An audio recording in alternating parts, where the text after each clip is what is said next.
Bismillahirrahmanirrahim. Assalamualaikum warahmatullahi wabarakatuh. Selamat malam.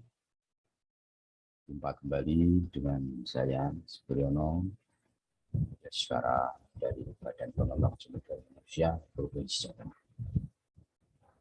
Yang kali ini akan membantu para peserta latsar untuk menuju rancangan aktualisasi dan habituasi. Sebagaimana kita ketahui pada saat sahabat latsar melakukan pelatihan yang menjadi salah satu kendala yang kali dialami adalah dalam rangka penyusunan laporan rancangan aktualisasi. Dari beberapa laporan itu terbagi dalam beberapa step atau bagian, mulai dari halaman depan, cover dan sebagainya, halaman pendahuluan, dan pada halaman bab rancangan aktualisasi dan habituasi. Untuk kali ini saya akan menyampaikan penyusunan atau trik membuat tabel rancangan aktualisasi yang baik dan benar sesuai dengan kaidah keilmuan daripada penyusunan karya tulis ilmiah. Izinkan saya akan mengambil salah satu karya dari peserta yang telah melakukan seminar aktualisasi di Badan Pengembangan Sumber Daya Manusia daerah Provinsi Jawa Tengah. Baik teman-teman sekalian yang saya hormati, sebagaimana kita ketahui dalam penyusunan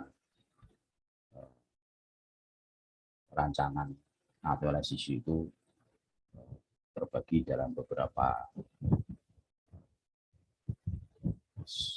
tahapan atau beberapa bagian, mulai dari bagian cover, kemudian bagian persetujuan, kemudian ada prakata, kemudian ada daftar isi dan seterusnya, kemudian ada pendahuluan. Untuk kali ini saya akan menyampaikan beberapa trik yang terkait dengan dimana seringkali ditemui atau dialami kesulitan oleh para peserta dalam rangka penyusunan rancangan aktualisasi. Baik, kita buka aja langsung ke halaman 2, halaman atau bab 2 yang berisi tentang rancangan aktualisasi dan habituasi. Baik, sebagaimana mungkin alur yang telah disampaikan baik para coach atau mungkin bimbing yang lain, tentunya alur daripada bab 2 ini adalah melalui tahapan-tahapan identifikasi, kemudian muncullah nanti kepada cara pemilihannya isu, ya, semuanya itu akan terbagi dalam beberapa sub-sub bab, ya. Sampai nanti dari pemilihannya dengan menggunakan APKR maupun USG, yang mana pada akhirnya akan ketemu di analisis penyebab isu, yaitu menggunakan fishbone, ya. Kemudian setelah itu akan dibuatlah gagasan, ya, yang mana gagasan pemecahan isu nantinya akan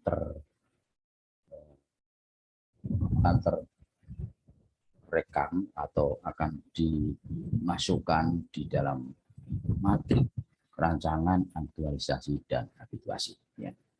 Baik, teman-teman sahabat Lasari Betawi,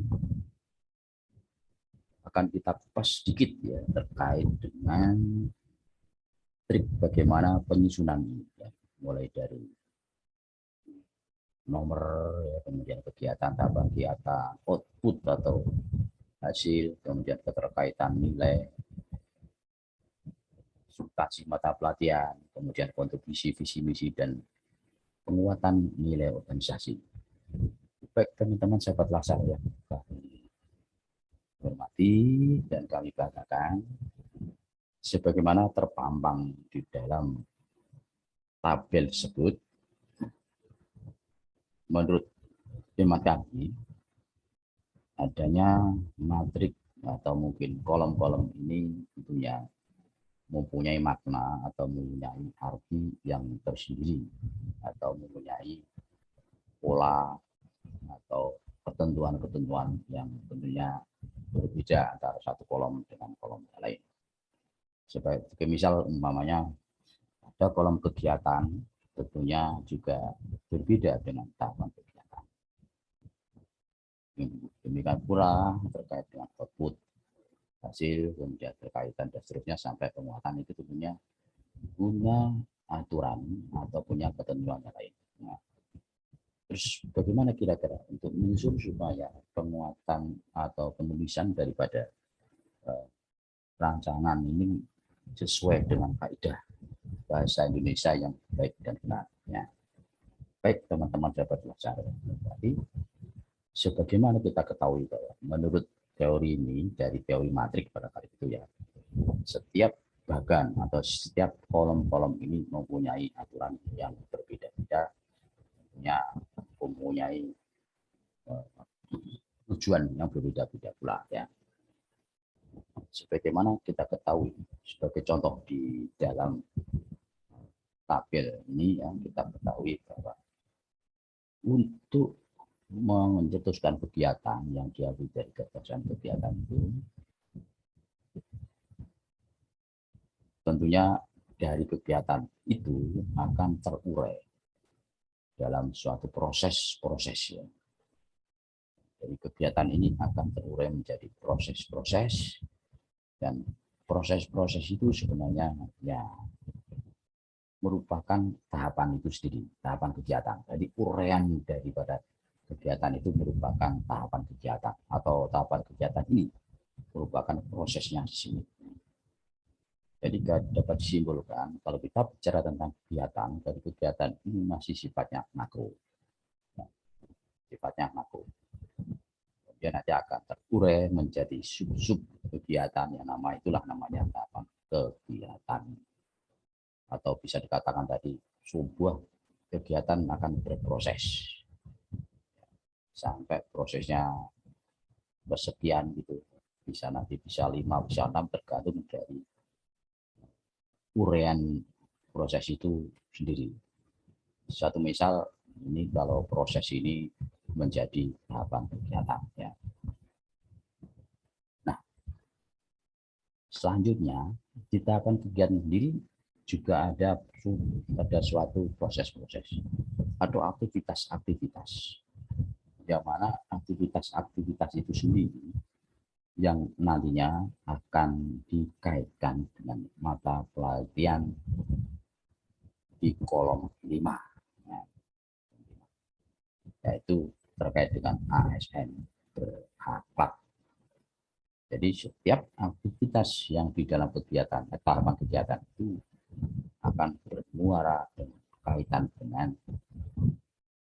nilai-nilai ASN berakhlak. Kemudian kalau dilihat dari alur seperti tadi, ini tadi ya kita lihat suatu aktivitas atau proses di dalam tahapan kegiatan itu.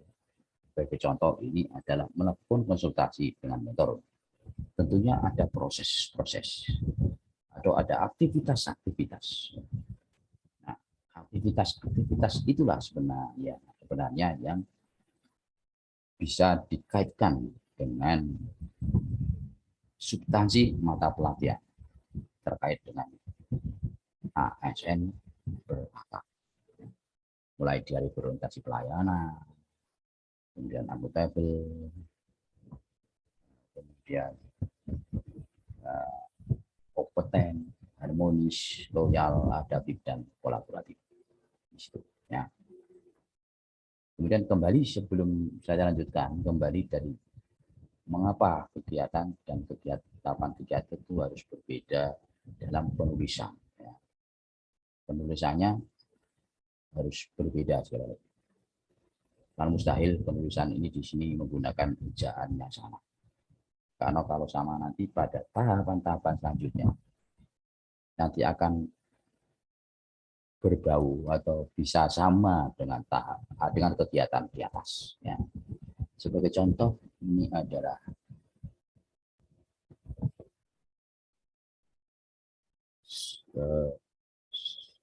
sosialisasi ya, atau rancangan aktualisasi lansar CPNS. Jadi antara kegiatan ini dengan tahapan kegiatan ini harus tulisannya berbeda. Ya.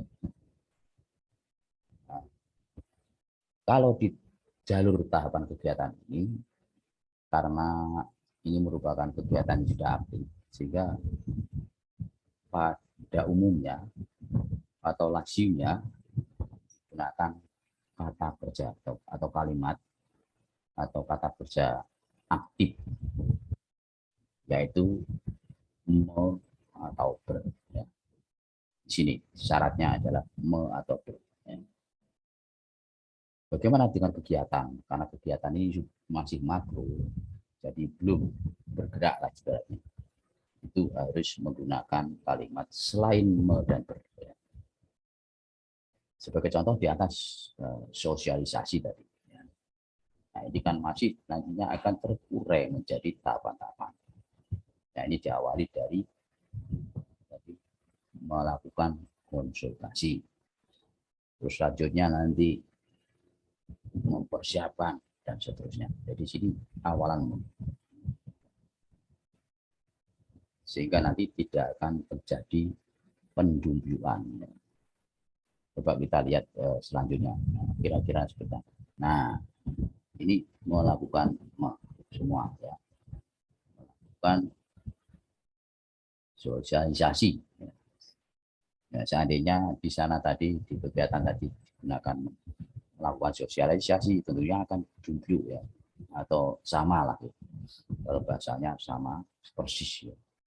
Oleh karena itu di sana digunakan kalimat kata kerja selain me dan ber, atau pendek kata kalimatnya kata kerja yang dibendakan. Ya. Jadi seandainya membuat jadi pembuatan, sehingga nanti tidak akan terjadi pendumbuhan samaan dengan tahapan. Karena kita sepakati bahwa kegiatan itu sifatnya masih makro, akan terurai menjadi tahapan-tahapan. Sehingga yang lebih aktif itu adalah sudah seyogianya adalah di tahapan kegiatan. Ya. Kemudian selanjutnya, kalau ini sudah ada paham, tentunya nanti akan kita lihat uraian selanjutnya seperti apa. Nah, coba kita lihat lagi. Nah,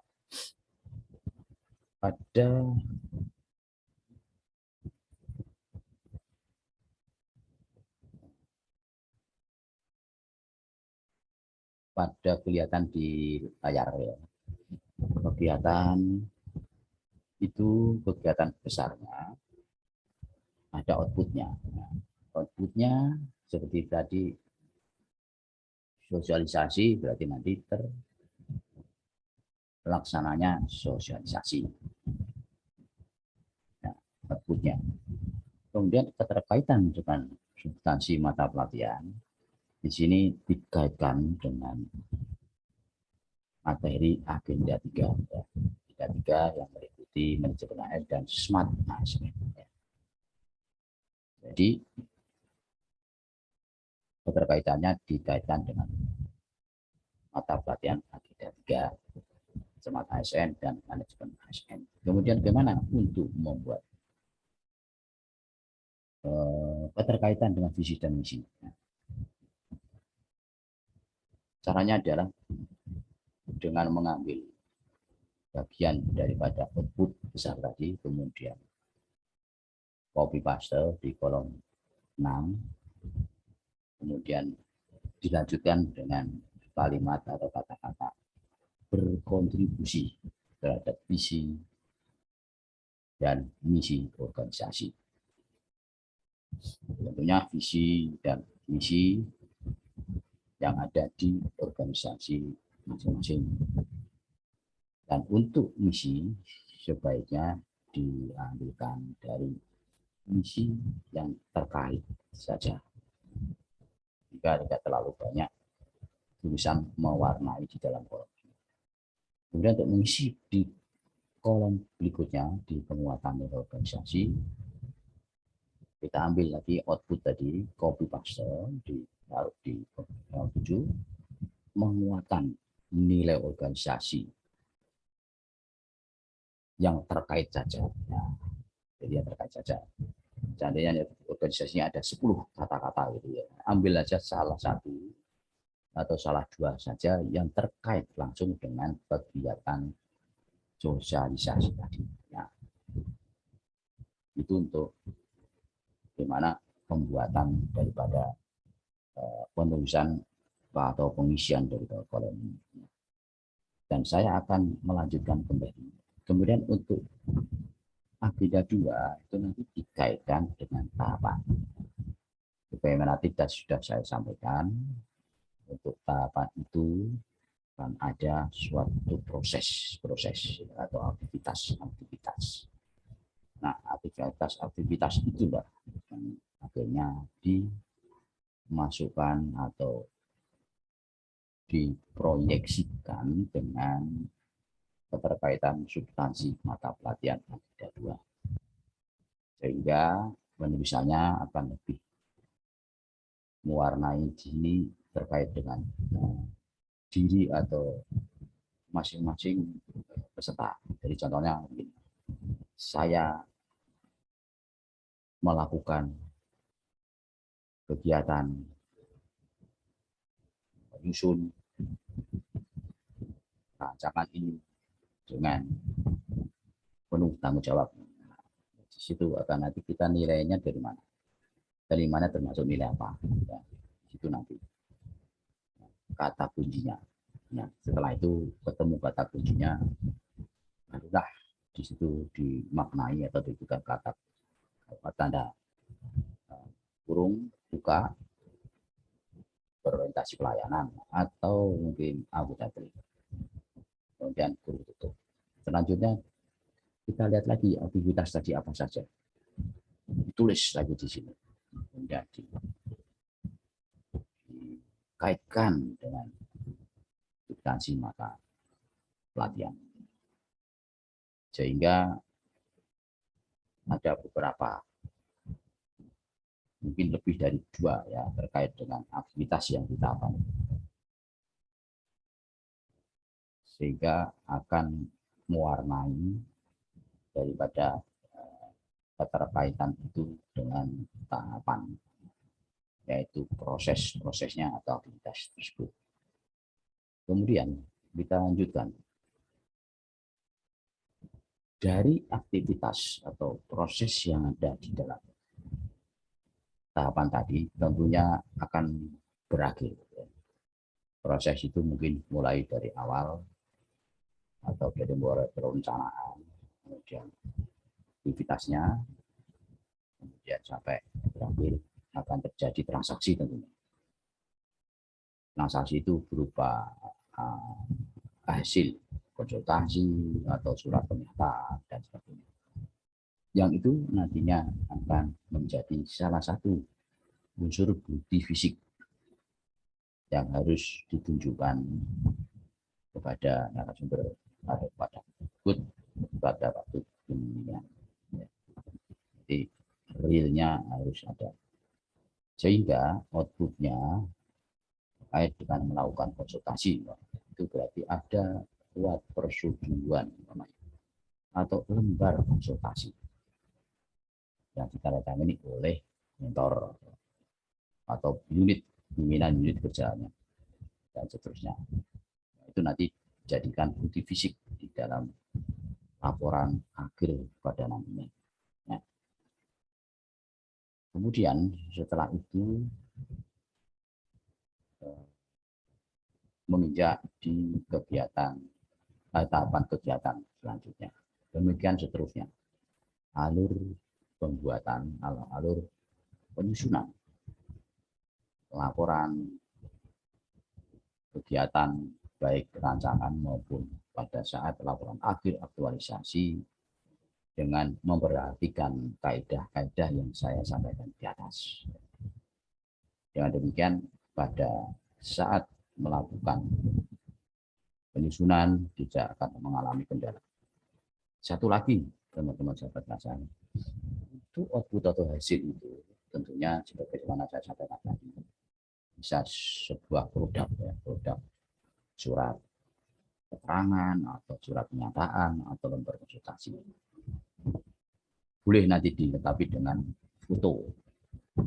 Namun foto ini jangan menjadi bukti utama ya. Jadi mungkin hanya sebagai bukti penunjang saja terkait dengan laporan yang telah disusun nantinya. Kemudian juga perlu diperhatikan untuk laporan atau surat pernyataan itu apabila di-scan itu harus full, jangan setengah-setengah, diperkecil dan sebagainya. Jika nanti laporan atau surat itu akan terbaca. Kemudian untuk foto itu nanti bisa usul di belakang. Nah, bukti-bukti fisik ini perlu ditunjukkan, tidak perlu disusun sebagai bukti atau nanti menyatakan bahwa pelaksanaan aktualisasi itu sudah terlaksana. Bukti fisik itu sebagai bukti autentik yang bisa dijadikan pembuktian berkaitan dengan hasil pelaksanaan aktualisasi di tempat kerja masing-masing. Baik, teman-teman sahabat Lasar yang saya banggakan, dari alur penyusunan kegiatan itu sudah selayaknya harus memperhatikan kaidah. Jadi mulai dari perencanaan, setelah perencanaan mungkin exit-nya atau aktivitas yang akan dilakukan. Kemudian tentunya setelah aktivitas tidak ada hasil akhir atau hasil evaluasi. Jadi rentetan itu harus sistematis. Jadi mulai dari kegiatan perencanaan, kemudian kegiatan itu sendiri sampai nanti evaluasi. Kemudian untuk menyusun kegiatan ini sesuai dengan petunjuk pedoman adalah minimal 5 kegiatan. Yang tentunya kegiatan itu bisa diambil dari analisis penyebab masalah di visual. Oke, sahabat pasar yang katakan, barangkali sebelum itu tadi bisa menambah pemahaman para peserta untuk menyusun laporan aktualisasi. Ya. Jadi sekali lagi saya sampaikan untuk penyusunan atau buat pengisian di matrik ini alurnya adalah sebagai mana yang disampaikan seperti di layar tersebut. Untuk kegiatan harus menggunakan kalimat kata kerja selain mau dan ber. Jadi ada banyak kata itu merupakan kalimat statement. Contoh ini. Penyusunan buku. Penyusunan kan artinya bisa di kegiatan nanti, di tahapan kegiatan nanti akan ada menyusun. Nggak masalah kan, karena tidak ada. Seandainya Anda tulis ini menyusun buku, nanti di sini ada menyusun buku kan belum. Sehingga ini harus dibedakan. Berarti harus dibedakan kalimat penunjangnya atau kalimat kata kerja atau kalimat kata kerja yang aktif itu harus diprioritaskan di tahapan kegiatan. Jangan dibalik ya. Kalau yang ini tanya pakai mus, ini pe ya, tidak salah, kurang tepat ya. Yang pe itu harusnya ditarik ke sana jadi kegiatan yang maunya tahu. Nah, dengan demikian nantinya bisa laporan ini bisa menjadi lebih baik sesuai dengan kaidah bahasa Indonesia yang baik dan benar.